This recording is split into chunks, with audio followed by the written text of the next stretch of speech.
এক ছোট গ্রামে বাস করত এক কুঁজো বুড়ি। তার কেউ ছিল না, সে একাই থাকত।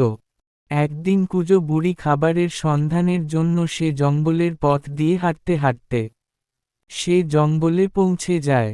জঙ্গলের গভীরে ঢুকে কুঁজো বুড়ি দেখতে পেল এক গাছের ডালে বসে আছে এক বিশাল পাখি। তখন কুঁজো বুড়িকে পাখিটি বলল, তুমি কোথায় যাবে বুড়িমা? আমি খাবারের জন্য গাছের ফল খুঁজতেছি পাখি ভাই। ও তাই, তাহলে আমি তোমার খাওয়ার জন্য সাহায্য করব। তুমি এই জঙ্গলের পথ দিয়ে হেঁটে যাও, সামনে একটা গুহা দেখতে পাবে, গুহার ভেতরে আছে একটা কলসি যেটা তোমাকে সারা জীবনের জন্য ভাত রান্না করে খাওয়াবে। এটা এক জাদুর কলসি। আর তোমাকে জঙ্গলে খাবারের জন্য ঘুরতে হবে না। কুঁজো বুড়ি তখন জঙ্গলের পথ দিয়ে হাঁটতে হাঁটতে গুহার সামনে আসে। তারপর সে গুহার ভেতরে ঢুকে সে দেখতে পায় একটা সোনার কলসি।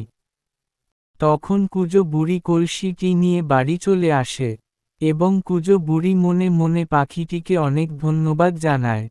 অবশেষে কুঁজো বুড়ি সুখে শান্তিতে বসবাস করতে শুরু করল।